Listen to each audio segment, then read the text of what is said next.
Olá pessoal, aqui é a Fernanda e eu vou dar junto com a Gabi a aula de eletromagnetismo. Eu fiquei responsável pelo eletromagnetismo 1 e ela pelo 2.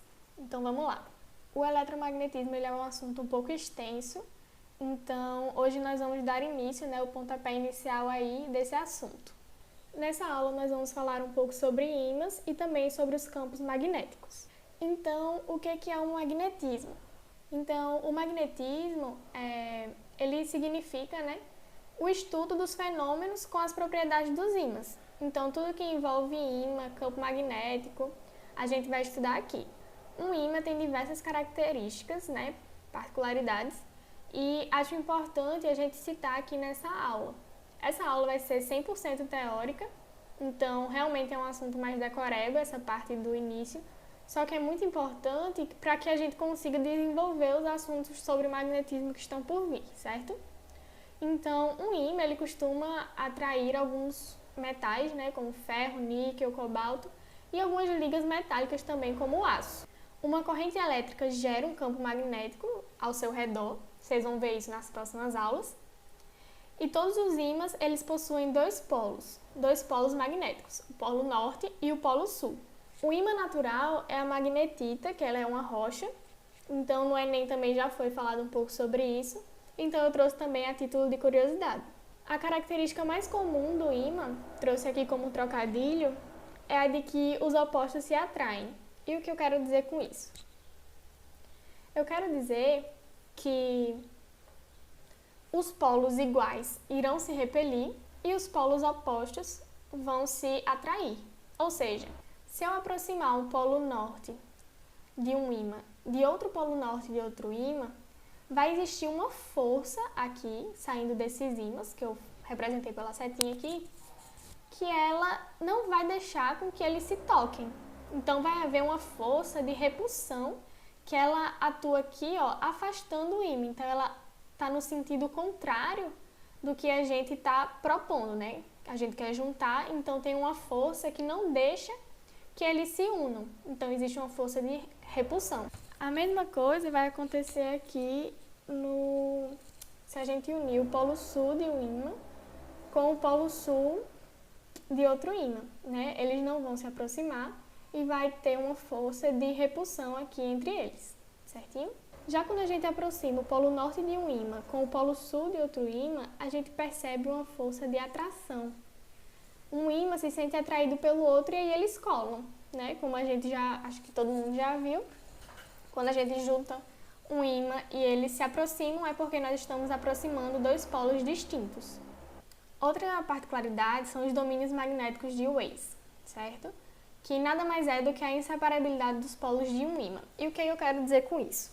Se eu tenho aqui esse ímã de barra, com os seus dois polos norte e sul, e eu quebrar esse ímã, se eu quebrar, eu não vou originar só o polo norte e só o polo sul, porque não existe monopolos magnéticos. Monopolo magnético é, por exemplo, só o norte ou só o sul. Então, se eu partir aqui esse ímã, eu vou vir aqui para essa imagem. Então, onde eu partir, vai ter a criação de dois novos ímãs. Ou seja, vai ter um norte e sul e outro ímã também com o norte e sul. Isso vai acontecer quantas vezes a gente particionar, ou seja, todas as vezes que a gente quebrar o ímã, ele vai se dividir novamente entre norte e sul. Então, aqui é o que está representando. Quebrei mais duas vezes, então, todos os pedacinhos que sobraram das minhas divisões serão divididos entre polo norte e polo sul. Tanto faz eu dividir aqui na largura, dele, como no comprimento aqui, Aqui ele está dividido no comprimento e gerou da mesma forma o norte e o sul, certinho? Falando um pouco sobre campo magnético, eu queria começar explicando aqui esse GIF que eu coloquei para vocês, que para o TNT chegar aqui no coiote, ele não precisou encostar o ímã no TNT.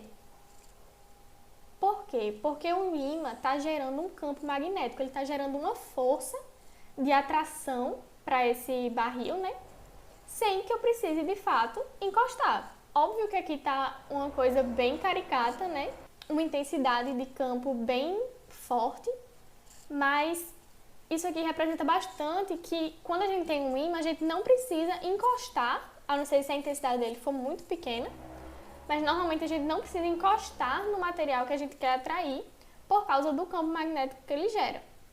Então, o campo magnético é uma região do espaço na qual um pequeno corpo de prova fica sujeito à ação de uma força magnética.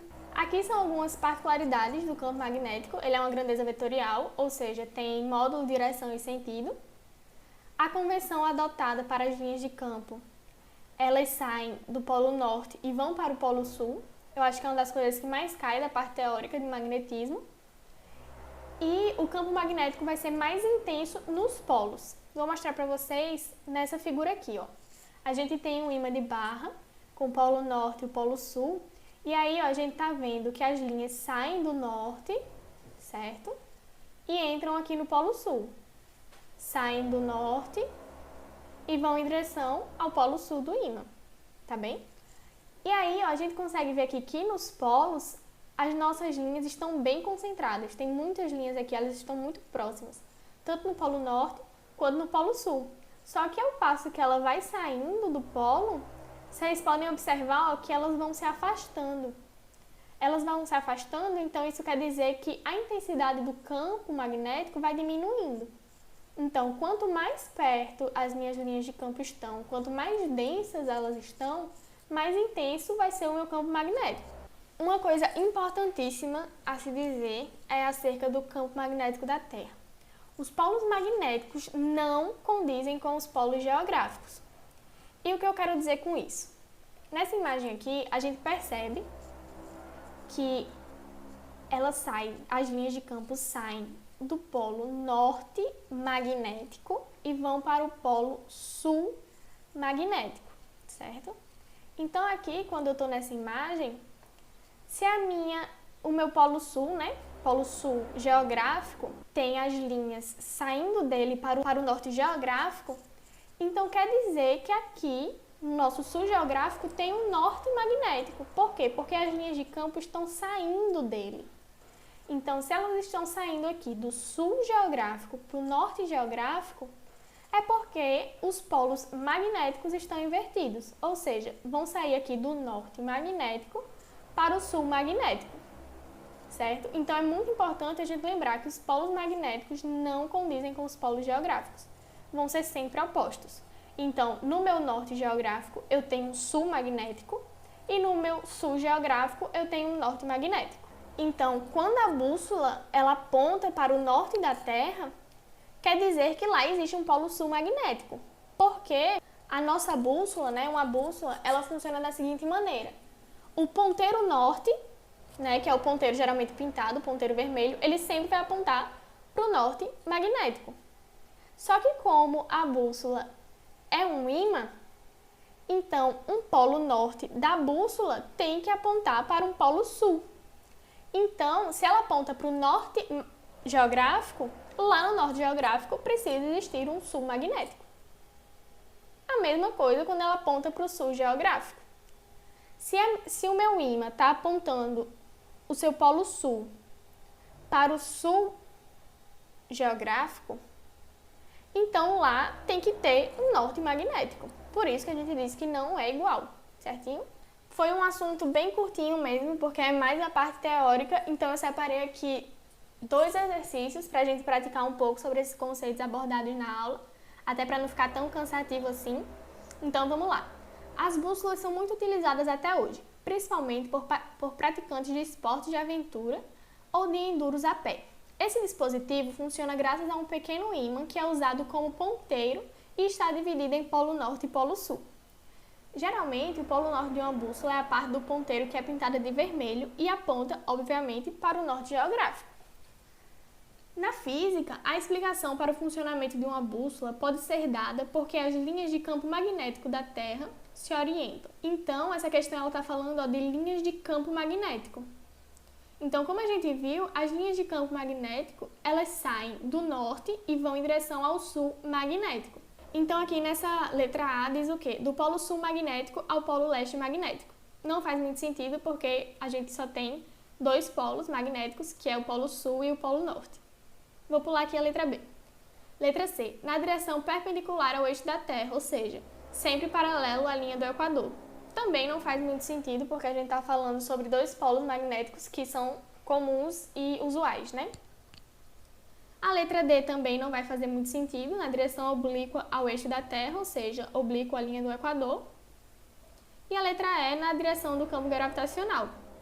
Então, a gente poderia até fazer por eliminação e chegaria que a resposta correta é a letra B, do polo norte magnético ao polo sul magnético, certo? Então, as linhas de campo sempre saem do polo norte magnético ao sul magnético. Outra coisa que poderia estar correta aqui é que saem do polo sul geográfico para o polo norte geográfico, certinho? Então, resposta correta, letra B, do polo norte magnético ao polo sul magnético. Para finalizar a nossa aula, trouxe aqui esse exercício 2 e ele diz o seguinte: os ímãs têm larga aplicação em nosso cotidiano, tanto com finalidades práticas, como em alto-falantes e microfones, ou como meramente decorativas. A figura mostra dois ímãs, A e B, em forma de barra, com seus respectivos polos magnéticos. Ele está se referindo aqui a essa figura, ímã A, polo sul, polo norte, ímã B, polo sul, polo norte. Analise as seguintes afirmações sobre ímãs e suas propriedades magnéticas. Se quebrarmos os dois ímãs ao meio, obteremos 4 pedaços de material sem propriedades magnéticas, pois teremos separado os polos norte e sul um do outro. Essa questão é totalmente falsa, né? Porque quando a gente quebra o ímã, a gente não perde as propriedades magnéticas. Se a gente parte, né, o ímã não se perde as propriedades magnéticas. E nós também não vamos ter separado o polo sul do polo norte, né? Porque não existe monopolo magnético. A e B podem tanto atrair-se como repelir-se, dependendo da posição em que colocamos um em relação ao outro. Isso está correto, porque se a gente coloca aqui posição norte com posição sul, eles vão atrair. Se a gente coloca norte com norte, repele. Se a gente coloca sul com sul, repele também, porque os opostos se atraem, certinho? Se aproximarmos de um dos dois ímãs, uma pequena esfera de ferro, ela será atraída por um dos polos desse ímã, mas será repelida pelo outro. Isso é falso porque nós não estamos aproximando um ímã de outro ímã. Nós estamos aproximando um pedaço de metal, uma esferinha de metal. Então, ímãs atraem metais e não repelem. Logo, falsa também, deixando como correta apenas a segunda informação. A e B podem tanto atrair-se como repelir-se, dependendo da posição em que colocamos um em relação ao outro, deixando como correta a opção letra B, 2 apenas. Na aula de hoje é isso. Muito obrigada pela atenção. Fiquem em casa e se cuidem. E qualquer coisa, entre em contato com a gente. Fiz essa aula bem rapidinho, né? Já que só são conceitos, para dinamizar e para vocês verem que não é tão difícil assim, certinho? Até a próxima!